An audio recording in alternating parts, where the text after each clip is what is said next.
SIR বন্ধের দাবিতে একদম খোদ মুখ্যমন্ত্রী নিজে নির্বাচন কমিশনারকে চিঠি দিলেন। এটা কি ওই জন্যই তো কালকে ভূমিকম্প হলো, চিঠিতে সই করলো আর ভূমিকম্প হয়ে গেল। নিজে দেখালো আমি ফর্ম নিয়েছি, ফর্ম ফিল আপ করছি, তারপর নিজে কি করে বলে যে বন্ধ করো। তৃণমূল কি আগাম ভোটে বিপর্যয়ের গন্ধ পায়? এই যে স্বরূপনগরের বর্ডার দিয়ে দুগ্গা দুগ্গা করে একবার বিদায় দেমা ঘুরে আসি, আর কেউ বলছে না।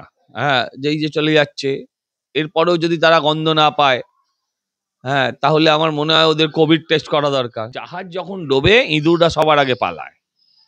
এই ইঁদুরের পলায়ন দেখেই মমতাদির প্যানিক অ্যাটাক শুরু হয়ে গেছে। উনি অমিত শাহকে বলেছেন, অমিত শাহ তারপর থেকে সারাদিন সারা রাত্রে ডিনার করতে পারি। মেয়রের সঙ্গে ডেপুটিটাও যাবে।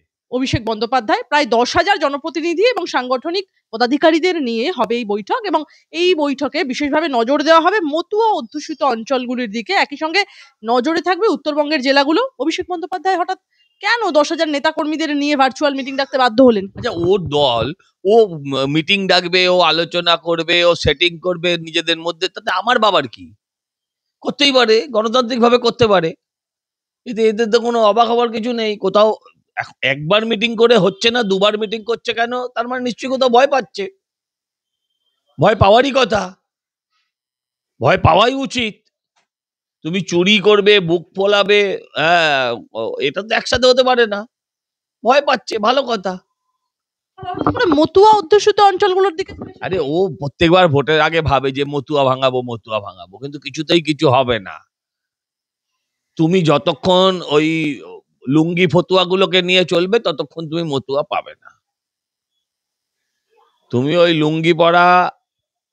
লুঙ্গি বাহিনীকে নিয়ে যতক্ষণ তুমি চলবে, ততক্ষণ তুমি মতুয়া বাহিনী পাবে না। এটা হতে পারে না। কারণ ওদের আক্রমণেই, ওদের অত্যাচারেই আজকে ওরা ওই দেশ থেকে এই দেশে আসতে বাধ্য হয়েছিল। আজকে ওদের জীবনের যেটুকু প্রশাসনিক টানাপোড়েন, সেটা এদের জন্যই, যারা আরাবুল, তারপর কি শওকত, এদের জন্য,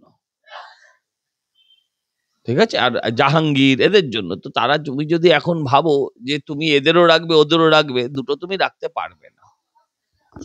আমরা দেখলাম যে এসআইআর বন্ধের দাবিতে একদম খোদ মুখ্যমন্ত্রী নিজে নির্বাচন কমিশনারকে চিঠি দিলেন। এটা কি ওই জন্যই তো কালকে ভূমিকম্প হলো, চিঠিতে সই করলো আর ভূমিকম্প হয়ে গেল।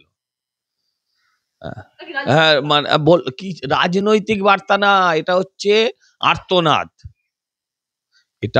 আর্তনাদ। নিজে দেখালো আমি ফর্ম নিয়েছি, ফর্ম ফিল আপ করছি, তারপর নিজে কি করে বলে যে বন্ধ করো। নিজে এত বিএলএ পাঠালো, তারপরে কি করে বলে যে আমি বন্ধ করো। তার মানে নিজেই বুঝতে পারছে যে ওর পায়ের তলা থেকে মাটি ক্রমশ সরে যায়। এসআইআর নিয়ে এত আওয়াজ, তৃণমূল কি আগাম ভোটে বিপর্যয়ের গন্ধ পায়? আপনি পাচ্ছেন না? এই যে স্বরূপনগরের বর্ডার দিয়ে দুগ্গা দুগ্গা করে একবার বিদায় দেমা ঘুরে আসি, আর কেউ বলছে না। যেই যে চলে যাচ্ছে, এরপরেও যদি তারা গন্ধ না পায়, তাহলে আমার মনে হয় ওদের কোভিড টেস্ট করা দরকার। সীমান্তগুলোতে যখন সীমান্তের কথাই উঠে এলো, সীমান্তগুলোতে বাড়ছে একদম রীতিমতো অনুপ্রবেশকারীদের ভিড়। কেউ পুরসভার ঠিকা করবে, কেউ অনুপ্রবেশকারীদের ভিড় ছিল, আগে ছিল উল্টো দিক থেকে, ওদেশ থেকে এদিকে আসার, এখন হচ্ছে এদেশ থেকে ওদিকে যাওয়া। এটা হচ্ছে শুভ লক্ষণ। জাহাজ যখন ডোবে ইঁদুররা সবার আগে পালায়। এই ইঁদুরের পলায়ন দেখেই মমতাদির প্যানিক অ্যাটাক শুরু হয়ে গেছে। প্রথম পর্যায়ে মরছিল কারা? আতঙ্কিত ভোটার। দ্বিতীয় পর্যায়ে কাদের নাম উঠে আসছে? আতঙ্কিত কারা, মারা যাচ্ছে কারা? আতঙ্কিত বিএলএরা। তাহলে এসআইআর হয়ে যাওয়ার পর কার পালা? আমি আর ওটা বলবো না বাবা। রীতিমতো আমি একটা কথা বলবো সজলদার, যে আমরা দেখতে পাচ্ছি যে পুরসভার ঠিকা কর্মী সেও অনুপ্রবেশকারী। তাহলে ভেরিফিকেশন কি হলো? পুলিশের ঠিকা কর্মী, ওদের পঞ্চায়েত সদস্য লাভলি খাতুন, ওই পঞ্চায়েত প্রধান। ঠিকা কর্মী খুঁজছেন আপনি? ওদের পঞ্চায়েত প্রধান, লোকে বলে গ্রামে ওপরে ভগবান আর নিচে প্রধান, এইভাবে তুলনা করা আছে। পঞ্চায়েত প্রধান দেখা গেছে যে অনুপ্রবেশকারী। শাহজাহান কি ও দীর্ঘদিনের অনুপ্রবেশকারী। ও এত সার্টিফিকেট জোগাড় করেছে যে আপনার কাছে নেই। ওর কাছে চারটে ওর বার্থ সার্টিফিকেট পাওয়া যাবে, ছটা স্কুল লিভিং সার্টিফিকেট পাওয়া যাবে। অতগুলো আছে আপনার? অতগুলো আপনারও নেই। দাদা আমরা দেখতে পাচ্ছি যে কেন্দ্রীয় স্বরাষ্ট্রমন্ত্রী অমিত শাহ তিনি বলছেন যে কয়েকটা দল বাধা দিচ্ছে কিন্তু অনুপ্রবেশকারীদের বের করবই। একদম বিএসএফ মঞ্চ থেকে এমনটাই বার্তা ছিল অমিত শাহর। বাংলা ছেড়ে আগে সীমান্তে নজর দিন বলছে তৃণমূল। হ্যাঁ, তো আমি তো তাই দেখলাম যে বারও করতে হলো না, নিজেরাই বেরোচ্ছে, পিলপিল করে পালাচ্ছে। হ্যাঁ, বুঝতে পেরেছে না যে এই পিসি ওদের বাঁচাতে পারবে না। ওরা ওপার বাংলা থেকে এসেছিল বলে ওদের একটু বুদ্ধি বেশি, ওরা আগে বুঝে গেল। এই পার বাংলায় যে মূর্খরা এখন ওকে সাপোর্ট করছে তারা কদিন পরে বুঝবে। এই যা।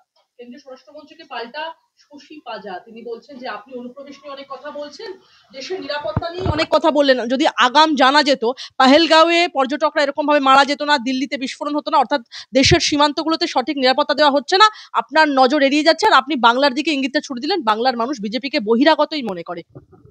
শশী পাজা দিদি আন্তর্জাতিক মানের নেত্রী, আন্তর্জাতিক মানের নেত্রী। ওনার সব প্রশ্নের উত্তর দেওয়ার মতন ক্ষমতাই আমার নাই, যোগ্যতাই আমার নাই। উনি অমিত শাহকে বলেছেন, অমিত শাহ তারপর থেকে সারাদিন ওই রাত্রে সারা রাত্রে ডিনার করতে পারিনি, এত ব্যথা পেয়েছে অমিত শাহ শশী পাজার কথা। সামনে নির্বাচনে জিতে দেখাতে বলবে।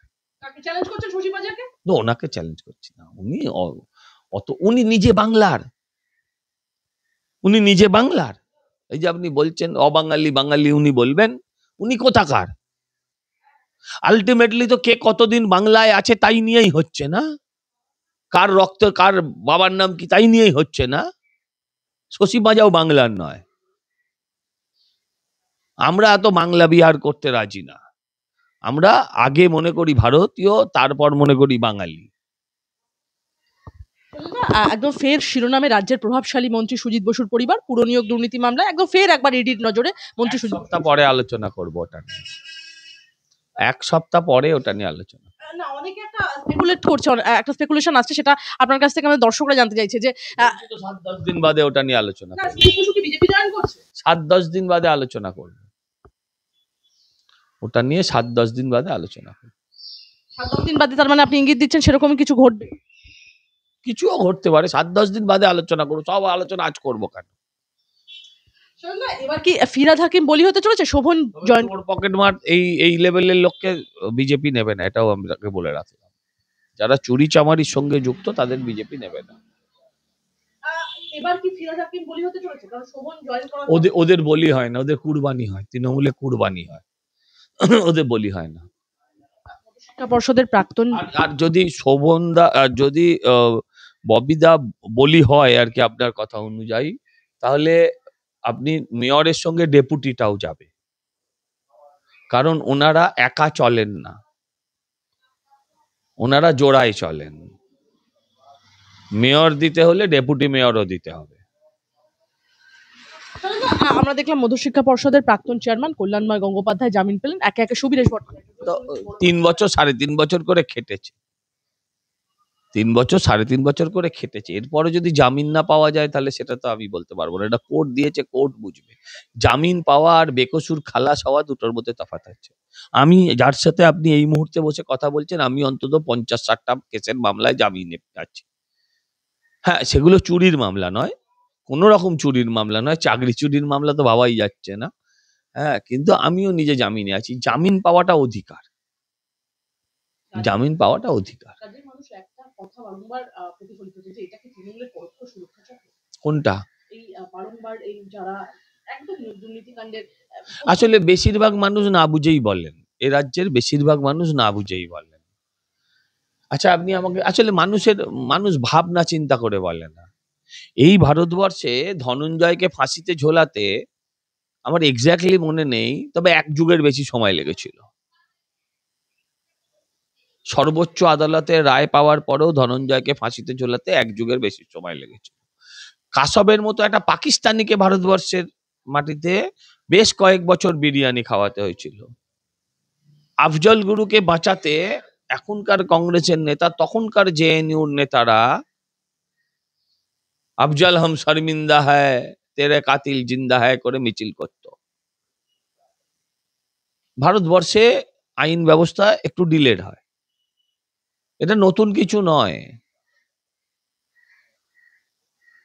যারা কোর্টে আদালতে যান তারা তো নিজেরাই বলেন যে দীর্ঘমেয়াদী বিষয়, তো এইটাকে আপনি কাল সকালে চাইছেন কেন? এটা তো ভারতবর্ষের সিস্টেমে ঢুকে গেছে। মমতা বন্দ্যোপাধ্যায় তো নিজের ভাইপো ভাইজিদের লাইফ সেট করলো, রাজ্যের লাখ লাখ ছেলে মেয়ে তাদের তাদেরটা খেলো, ওটা সেট করলো, তাদের খেয়েই তো এটা সেট করলো।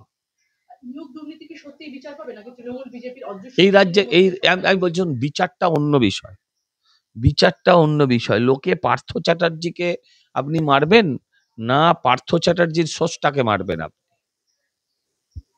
আপনি জানতে চাই তো মানুষ তাকে মারতে চায়। পার্থ চ্যাটার্জি একটা ভিজুয়াল এফেক্ট মাত্র, ঠিক আছে? তো আমি বলছি এই সরকার যতদিন থাকবে এইসব ঘটনা ঘটতেই থাকবে। অতএব এইসব ঘটনা থেকে বেরোতে গেলে একটাই রাস্তা, সরকারের উইকেটটা ফেলে দাও।